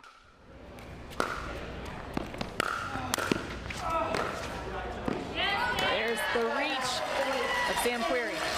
And DeHeart had an open lane down the sideline, but just couldn't convert. But great ball from Querrey. 10-11.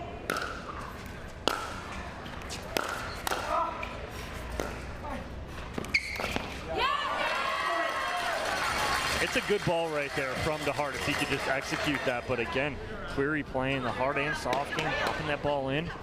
11-11.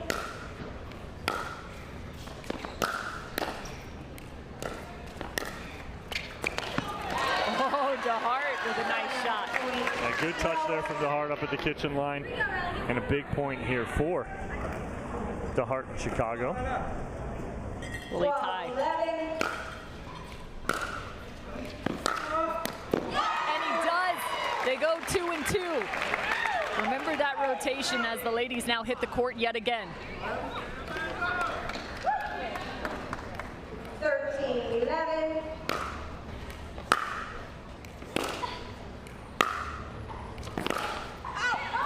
What a ball from Amanda Hendry, pinning Emily Ackerman in the corner behind the baseline.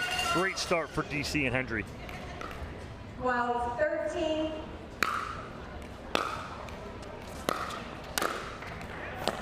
And a tough ball off the Ackerman net court there. Chicago still maintains their 2-point lead.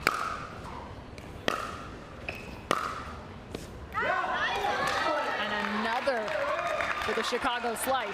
That's a nice lead from Ackerman because that's one of her strengths is the two-handed backhand. She lets that go long.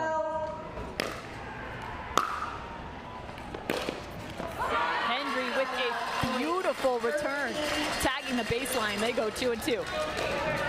So Chicago still maintains the 2-point lead going into Bates and Barr. 13-15.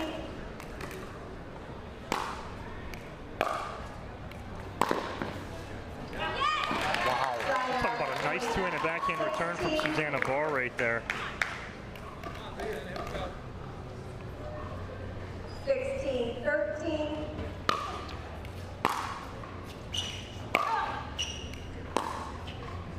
These two playing a little bit more like tennis in terms of baseline strokes.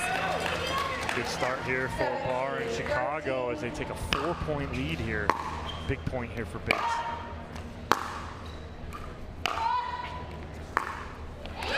And the scary thing is you have Connor Garnett coming back out on the court.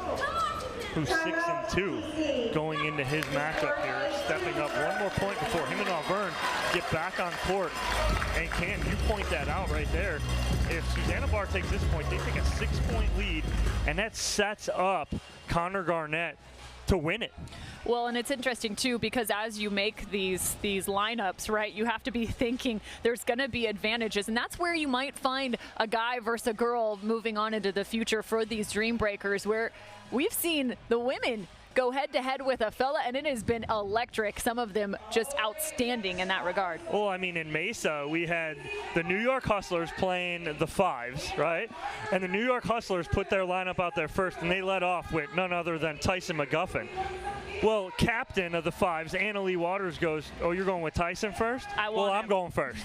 And she put herself up against Tyson McGuffin and handled her own. I believe it was pretty even. So, again, that's what you're going to see here. But, again, all that matters right now, this point right here, is such an important point for Bates to get them on the board here. Barr and Bates have one more rally to be played between the two of them in this rotation. And Barr! Wow. Woo-hoo! She gives the come on and earns the 19th. She just went 4-0 over Shelby Bates. Oh my God, that ball right down the line. Absolutely incredible. And Connor Garnett in control of Chicago's destiny right now.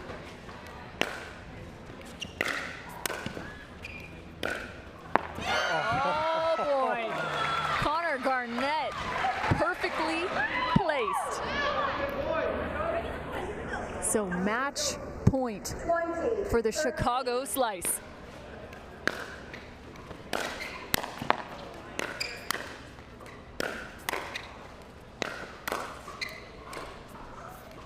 No way. Stefan Auvergne on the forehand side. Garnett, those are two winners that he saved and fights off. 14-20. So 14-20.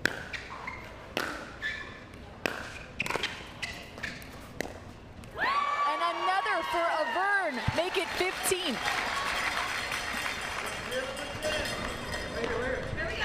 15-20 now.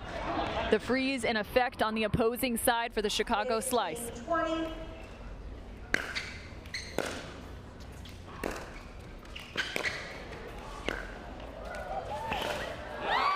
Oh my goodness. Stefan Auvergne finds 3 against Connor Garnett. So back at the top of the order with Sam Querrey. He's the second to face off now in terms of the rotation. Ryler DeHeart. Second match point here for Chicago. See if Ryler DeHeart can execute. Oh, off the tape. So continuing the trek is the DC Pickleball Team. 20.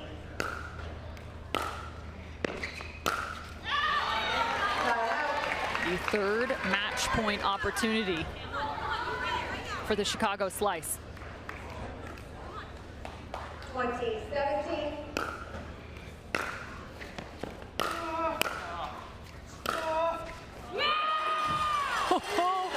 Ice water for the DC Pickleball Team. Now just 2 back. The double freeze in effect.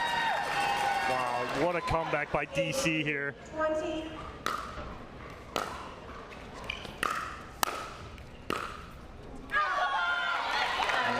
Ackerman handling that right there, and it'll be match point number 4.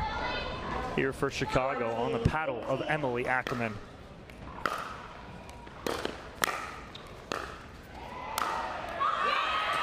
That's just not the right decision there from Ackerman to try and lob there. There's no reason for it. Put some pressure on, give her a hard ball at the body, make her do something with it. Well, there's a nice solid forehand from Ackerman as she earns the ball back.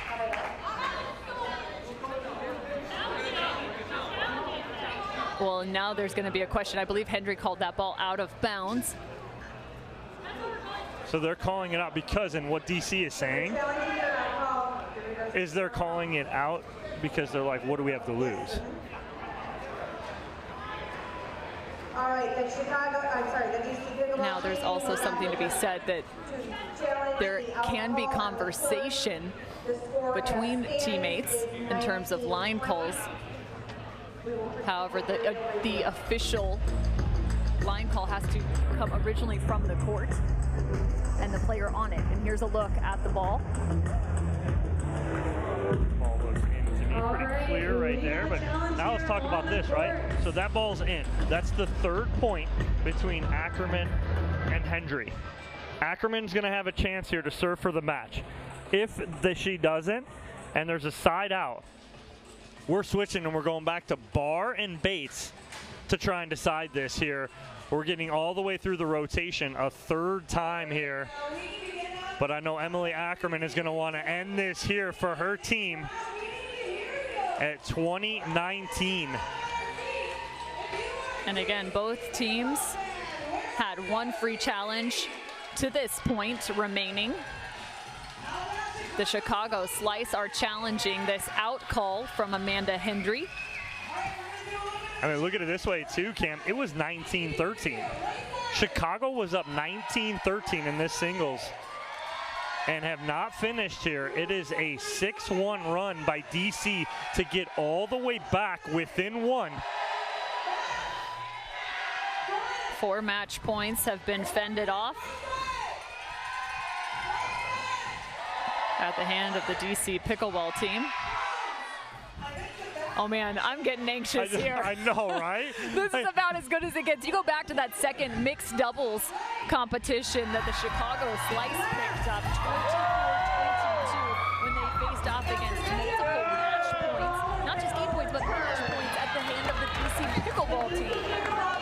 They had 4 shots to get it done back in that second mixed doubles competition, and it's just all the same now here as things are awfully close in the Dreambreaker. And the score is 20-18. Match point number 5. 20-18.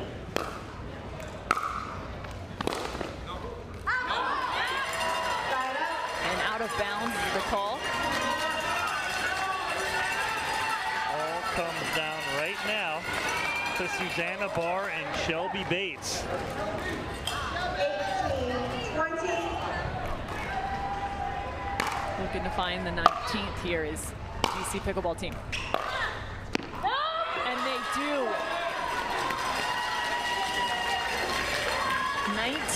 19-20.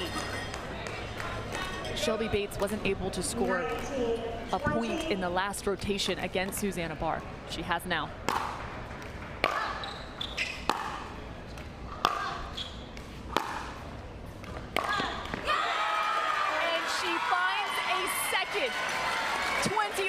Ties it up here, and now this is it's all down to it here. Shelby Bates taking her time here. Well, Chicago can't win it now, we know that, but DC can here on this service game between Bates and Barr.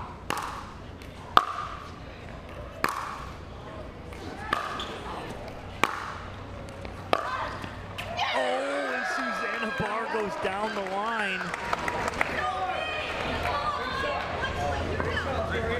We're still all tied here at 20. This is this lady's last service.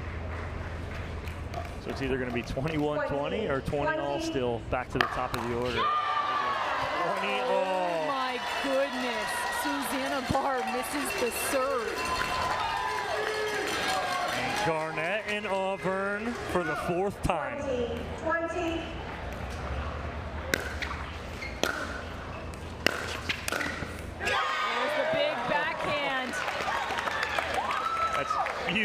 there and a momentum builder for Garnett and Chicago.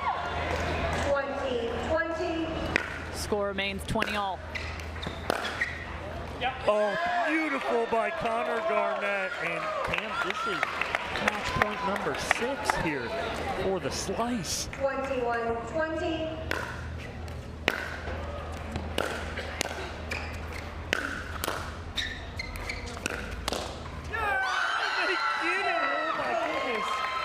Connor Garnett finds the 22nd point in the Dreambreaker. Just a wild finish from the second mixed doubles into the Dreambreaker. The Chicago slice. Wow, what a matchup between these two teams. It came down to the top of the order, and Connor Garnett picks up the win, their first in group play for the Chicago slice. I mean, you want to talk about someone stepping up, though, for DC. Shelby Bates right there at the end, facing match point, comes out 3-1 to flip it over back to the top to Auvergne and give him a chance. Great job by Bates there, but again, Chicago coming out on top, grinding out that last mixed doubles match, and then grinding out the victory here in the Dreambreaker. Wow. Welcome to Major League Pickleball. Oh man, this is that was our first match of the day, Cam. That was just too much fun. Connor Garnett getting ready now. Is it just Connor? He's got too much celebration. They've got to get all 4 of those players from the Chicago slice over to the winner's circle. Plenty to talk about, as that was one of the gnarliest wins I have seen. They dropped the men's game and then the mixed game. Found the second mixed game, and my goodness, found a victory into the Dreambreaker. I see 3 players down there. Are you ready to go, Cameron Blackwood? We're still missing somebody. Let's go for it. Why not? Start us off, Cameron Blackwood, as Susannah Barr's making her trek over. Well, Susannah, I know you just came over from another interview, but you're the one that actually made the lineup to call out everyone first. Why were you so confident in this lineup? I mean, I just know our strengths, and we know it's going to work. So, yeah, all our players are awesome. And Connor, it's your birthday. Again, happy birthday to you. Came down to your game here at the very end. We're using one of your birthday wishes to get this team to win. I was. I mean, that was a great team that we were playing, and Stefan came up big in the last 4 points we played. So I was just trying to get out there, bring a lot of energy, and luckily I had some birthday magic on my side and got it. There you guys have it. The Chicago slice takes it in the Dreambreaker. This is now our 3rd Dreambreaker of the day. You guys do not want to go anywhere. We'll be right back with more Major League Pickleball.